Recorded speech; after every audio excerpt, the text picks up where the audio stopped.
Project आधारित पाठ योजना की शुरुआत करेंगे, जिसमें परावर्तन की बुनियादी अवधारणाओं को क्रियान्वित कर समझ पाएंगे।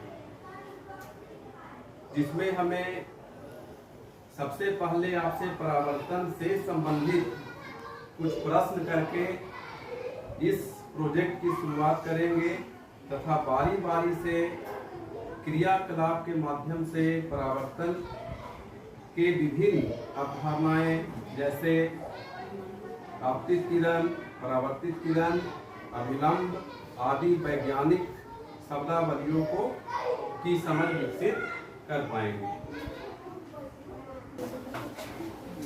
ग्रुप ए अपना इंट्रोडक्शन दें।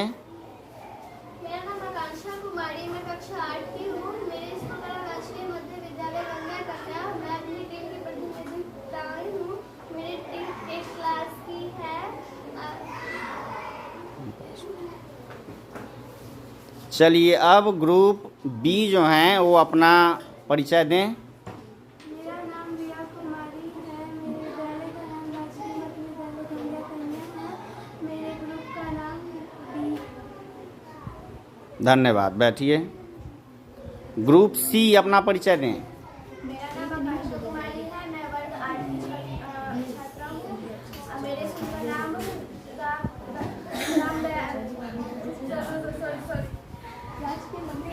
राजकीय मध्य विद्यालय गंगा कन्या। मेरा ग्रुप लीडर है।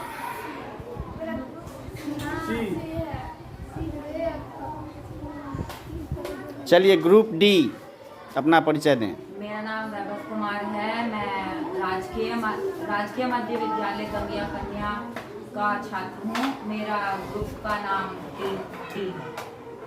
धन्यवाद, बैठिए।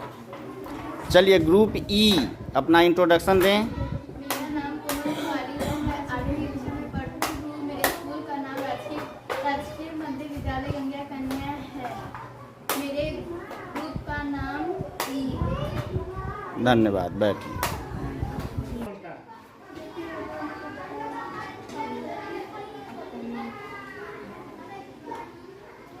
बड़ा बोलो आकांक्षा, दर्पण के बारे में पता है? दर्पण किसे कहते हैं?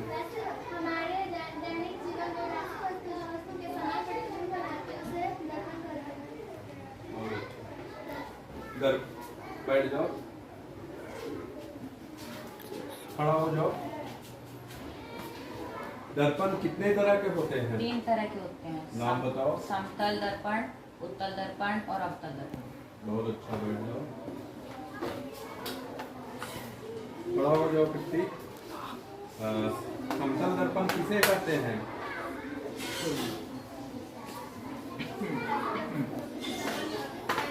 दर्पण जो वस्तु के समान प्रतिबिंब बनाता है। ठीक है, बहुत अच्छा, बैठ जाओ। तुम बताओ, उत्तल दर्पण किसे कहते हैं?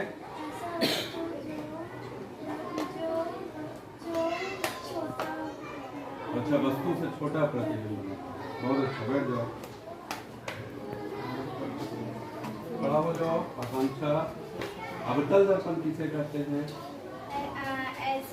ऐसे दर्पण जो वस्तु से बड़ा प्रतिबिंब बनाती हो उसे अवतल दर्पण। बहुत अच्छा, बैठ जाओ, खड़ा हो जाओ। दर्पण का उपयोग क्या पता है तुमको कि दर्पण का उपयोग कहाँ होता है? जिसमें हम तुमसे पूछ रहे हैं कि समतल दर्पण का उपयोग क्या है? समतल दर्पण का उपयोग यह है कि हम अपने घर में ऐना के सामने अन्य कार्य करते हैं, जिससे समतल दर्पण की बहुत बड़ी भूमिका होती है, जिसे समतल दर्पण कहते हैं। जैसे क्या भूमिका? जिसमें हम अपना चेहरा देख पाते हैं, अपने बाल संवार पाते हैं और काम भी कर सकते हैं। बहुत अच्छा, बहुत अच्छा, बैठ जाओ। चलो रिया खड़ा हो जाएगी। बताओ, अवतल दर्पण का उपयोग क्या है? उत्तल का बताएगी। उत्तल दर्पण का उपयोग क्या है? उत्तल दर्पण का उपयोग वाहनों में उपयोग करते हैं, जो साइड मिरर के उससे करते हैं ताकि हम सावधान हो जाए। अच्छा, पीछे जो आ रहा है गाड़ी उसको देख सकते हैं। बहुत अच्छा, बैठ जाओ और चलो खड़ा हो जाओ। अवतल दर्पण का उपयोग बताओ। सर, अवतल दर्पण का उपयोग हम हजाम की दुकान पे मतलब जो मिरर होता है उसके रूप में करते हैं। जब मतलब हम बाल दाढ़ी कटवाने जाते हैं तो मतलब हम अपने चेहरे को सामने देख सकें इसका। बहुत अच्छा, सामने देख पाए। और चेहरे को तो सामने हम देख पाते हैं, लेकिन हम वहाँ पर अवतल दर्पण जब आप कर रहे हैं कि उसका उपयोग, तो अवतल दर्पण के सामने ही हम क्यों ऐसा करते हैं? हम समतल दर्पण के सामने भी तो जा कर के अपने बाल दाढ़ी बना सकते हैं। क्योंकि सर उसमें जो प्रतिबिंब बनता है वो हम मतलब बड़ा बनता है, इस कारण। चलो बहुत अच्छा।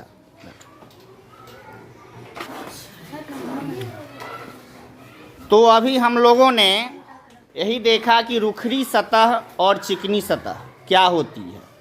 इसके बारे में आप लोगों को दिया गया चार्ट पेपर दिया गया, जिसमें आपने रुखरी सतह से होने वाले परावर्तन के बारे में भी दर्शाया है और चिकनी सतह से भी होने वाले परावर्तन के बारे में दर्शाया है। तो रुखरी सतह से जो परावर्तन होते हैं वे विस्तृत परावर्तन होते हैं। उसको हम अच्छी तरह से परावर्तन को समझ नहीं पाते हैं। हो सकता है कि उसमें जब हम खुद से उस अपना चेहरा देखें तो मेरा चेहरा बेढब लगे, है ना। तो इस प्रकार के जो परावर्तन होते हैं उसे हम विस्तृत परावर्तन कहते हैं, जिसके बारे में आपको समझाया गया है। लेकिन जो नियमित परावर्तन के बारे में आपने एक आरेख बनाया है, उससे यह स्पष्ट पता चल रहा है कि जैसा बिंब होता है, अर्थात वस्तु जैसा होता है, उसका परावर्तन सेम तरीके से होता है। तो यह नियमित परावर्तन और विस्तृत परावर्तन के बारे में आप लोगों ने अच्छी तरह से अपनी एक्टिविटी को बनाया है। अब एक अन्य एक्टिविटी, मेरे हाथ में एक कार्डबोर्ड में कुछ लिखा हुआ नजर आ रहा है। हाँ, ये रेड लिखा हुआ है, उल्टा और सीधा। इसे हम अगर दर्पण में देखेंगे तो सीधा रेड उल्टा दिखेगा और उल्टा रेड सीधा दिखेगा। ऐसा क्यों होता है कांशा? जब हम किसी वस्तु को दर्पण में देखते हैं उसका बायां और दायां भाग मूल वस्तु के कारण उल्टा हमें दिखाई देता है। इसे पार्श्व परिवर्तन कहते हैं। इस कारण से कुछ लेटर के पार्श्व परिवर्तन जैसे कुछ लेटर्स ऐसे भी होते हैं जिनके पार्श्व परिवर्तन नहीं होते हैं। क्या बतला सकते हो तुम में से कोई कि कौन से ऐसे लेटर हैं जिनके पार्श्व परिवर्तन नहीं होते हैं? बोलिए आकांक्षा, आप बोलिए, ऐसा कौन सा लेटर है जिसका पार्श्व परिवर्तन नहीं दिखता? आप सुनीता बतला सकते हैं? और भी है कोई? कौन है लेटर? कीर्ति, तुमको भी मालूम होगा। कौन सा लेटर है वह? तो उसको एक बार चेक करके देख लो, क्या उसका पार्श्व परिवर्तन होता है? पार्श्व परिवर्तन नहीं हो रहा है, क्योंकि एच है तो उसको आईना में भी हम एच ही देखते हैं, आई है उसको भी आई ही देखते हैं, अभी को भी देखते हैं। तो इस तरह के जो क्या बोलते हैं, इस प्रकार के जो होते हैं लेटर्स होते हैं उसको अभिगम बोला जाता है। क्या बोला जाता है? ठीक है। तो आज हम लोगों ने क्या जाना इसके बारे में? पार्श्व परिवर्तन के बारे में अच्छी जानकारी हो गई। अब तो ना भूलेंगे कभी। चलिए ठीक है, धन्यवाद। अच्छा बाबा, तुम्हारे हाथ में जो गिलास है उसमें पानी में अच्छा बाबा, तुम्हारे हाथ में जो गिलास है उसमें पानी में जो पेंसिल है हमको टेढ़ी क्यों दिखती है? प्रकाश के अपवर्तन के कारण। प्रकाश के एक माध्यम से दूसरे माध्यम में जो प्रकाश जाती है उस कारण वो अपने मूल पद से विचलित हो जाती है, जिसे इस घटना को हम प्रकाश का अपवर्तन कहते हैं। इस घटना को किस कारण है?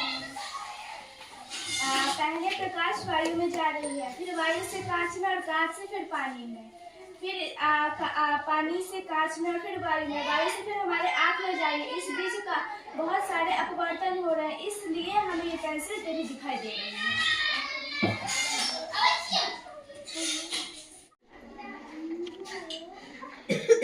वैभव, तुम्हारे हाथ में कुछ हम देख रहे हैं, क्या है वह? सर जी, प्रकाश स्रोत। तो तुम्हारे प्रकाश स्रोत के द्वारा एक बिंब हमको लग रहा है, एक किरण दिखाई पड़ रही है जो दर्पण तक जा रही है। वो कौन सी किरण है? आपतित किरण। और ठीक है, बहुत अच्छी बात। अब एक ठो और किरण हमको दिखाई पड़ रही है जो दर्पण से टकरा कर रिया के हाथ में जो कार्डबोर्ड है उस पर जा रहा है। क्या रिया तुम बतला सकती हो कि वह कौन सा किरण होगा? चलिए, वह भी अच्छी बात है। और एक स्केल भी हम देख रहे हैं जो आकांक्षा के हाथ में रखा हुआ है। वह स्केल किस चीज को प्रदर्शित कर रहा है? तो इस प्रकार हम देख रहे हैं कि कोई भी आपतित किरण किसी भी अपारदर्शक वस्तु से टकराकर जो परावर्तित होती है वह परावर्तित किरण कहलाता है, और जो आपतित होती है वह आपतित किरण कहलाता है। और अभिलंब बीच में इसीलिए रखते हैं क्योंकि आपतित किरण परावर्तित किरण के बराबर होती है, और उन दोनों के बीच में जो बना कोण होता है वह भी एक दूसरे के बराबर होता है, अर्थात आपतन कोण परावर्तन कोण क्या होता है? चलिए, ठीक।